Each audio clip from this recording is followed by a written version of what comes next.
E a gente começa falando sobre a CPMI do INSS, que determinou a prisão de Abraão Lincoln Ferreira da Cruz, presidente da Confederação Brasileira dos Trabalhadores da Pesca e da Agricultura. Abraão é acusado de mentir e se contradizer diante da comissão ao negar vínculos com o ex-diretor, conhecido como Careca do INSS. O pedido de prisão partiu do relator, deputado Alfredo Gaspar, e foi acatado pelo presidente da CPMI, senador Carlos Viana.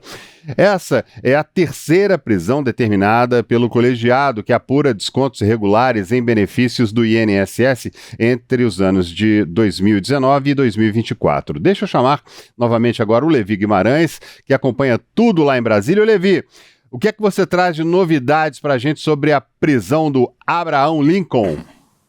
Então, André, o Abraão Lincoln, ele depôs na condição de testemunha ontem à CPMI do INSS, né? Ele que é o presidente da CBPA, né, que trata aí de trabalhadores da área da pesca, e aí teve alguns momentos que foram chave nesse depoimento de ontem, que fizeram os parlamentares concluir que ele cometeu aí esse crime de falso testemunho. Ele falou, por exemplo, num certo momento, que ele renunciou ao cargo da Confederação, quando na verdade ele foi afastado pela Justiça por medida cautelar, justamente no âmbito da Operação Sem Desconto, né, operação da Polícia Federal, deflagrada a partir de abril, que evidenciou todo esse esquema aí de muitos anos de desvios nos pagamentos do INSS.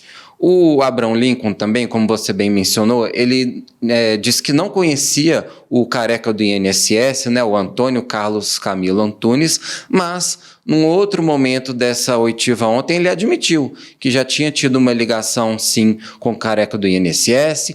Ele também teria escondido informações sobre uma procuração que ele deu a um outro investigado desse esquema, que é o Adelino Rodrigues Júnior, que movimentou dinheiro lá da Confederação dos pescadores, teria movimentado R$59 mil para a esposa de um servidor do INSS e R$430 mil em espécie também, em dinheiro vivo, para um outro envolvido. Portanto, foram pelo menos 3 momentos ali que ele foi pego no flagra, a gente pode dizer, né, se contradizendo, e aí com isso o Alfredo Gaspar, do União Brasil, que é o relator dessa CPMI, pediu essa prisão. Logo depois desse pedido de prisão, ele foi encaminhado pela Polícia Legislativa lá do Senado, né, foi encaminhado à delegacia do Senado e, pelo menos até amanhã de hoje, a comissão e os advogados dele ainda não informaram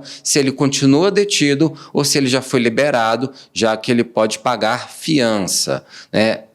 Essa já é a terceira prisão da Comissão Parlamentar Mista de Inquérito do INSS, que já tinha mandado prender o Carlos Roberto Ferreira Lopes, que é o presidente da CONAF, a Confederação dos Agricultores Familiares e Empreendedores Rurais, e também já prendeu o empresário Rubens Oliveira Costa, que dirigiu algumas empresas ligadas ao careca do INSS. Todos eles foram liberados depois que pagaram fiança. Bom, no caso do depoente de ontem, o Abraão Lincoln, só para recapitular, a CBPA, a confederação que ele dirigiu, é acusada de envolvimento nesse esquema aí do INSS, e aí tanto a confederação como ele também tiveram os bens bloqueados a partir de um pedido da AGU, Advocacia Geral da União, e Abraão Lincoln também teve a quebra dos sigilos fiscais aprovada pela CPMI. André.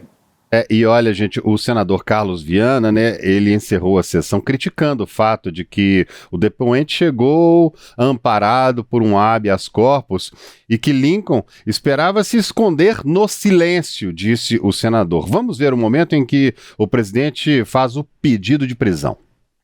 Determina a prisão em flagrante do senhor Abraão Lincoln Ferreira da Cruz pelo crime próprio de falso testemunho que trata o inciso 2 do artigo 4º da Lei 1579 de 1952. Em nome dos aposentados, quase 240 mil que a CBPA enganou, senhor Abraão Lincoln Ferreira da Cruz, o senhor está preso. Determino que a Secretaria de Polícia adote as providências com relação à determinação de prisão dessa presidência. Ô Fred, como é que você está vendo o andar da carruagem dessa CPMI? A gente tem reparado, né, que prisões, né, a terceira prisão determinada ali de uma forma bem rápida, assim, logo no início a gente já tem prisões determinadas. Como é que você está enxergando o andar dessa CPMI? Olha, a CPMI começou com uma perspectiva, né, de dar respostas rápidas, mas ela acabou sendo atropelada também por uma série de outros assuntos que estão acontecendo na agenda nacional, né? E nós estamos com um olhar voltado hoje basicamente para a questão de segurança. Mas esses pedidos de prisão normalmente foram associados justamente às declarações dos depoentes, né? Houve uma pressão muito grande e uma reação também do Planalto muito forte quando se tentou chamar o irmão do Lula, né? Então foi uma tentativa de queda de força. Mas é uma discussão que é muito necessária. A questão do aposentado e dos benefícios da Previdência não pode ser deixada de lado. É importante investigar isso e é importante que essa CPMI consiga tapar esses buracos por onde escoou tanto dinheiro. Ô Levi, como é que está o prazo da CPMI? Porque a gente sabe que tem um prazo, né? O senador, sempre quando a gente vê ele falando, o presidente da CPMI, o senador Carlos Viana, falando que eles estão tentando acelerar, fazer os trabalhos, mas que a maior dificuldade, ou pelo menos uma das maiores dificuldades que eles vêm enfrentando, é o fato de os depoentes conseguirem os famosos habeas corpus, que dão direito das pessoas ficarem em silêncio e não responder nada, né?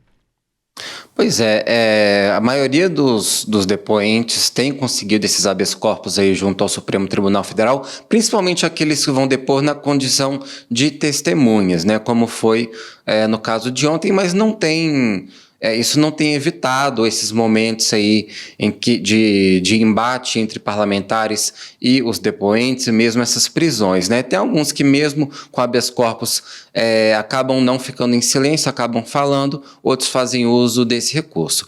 Agora, com relação ao prazo, realmente existe até uma intenção do senador Carlos Viana e de outros parlamentares ali da CPMI de apresentarem um requerimento de prorrogação dos trabalhos dessa comissão parlamentar mista de inquérito, justamente porque são muitos depoimentos, são muitas empresas e associações acusadas aí, suspeitas de envolvimento nesse esquema do INSS, né, alguns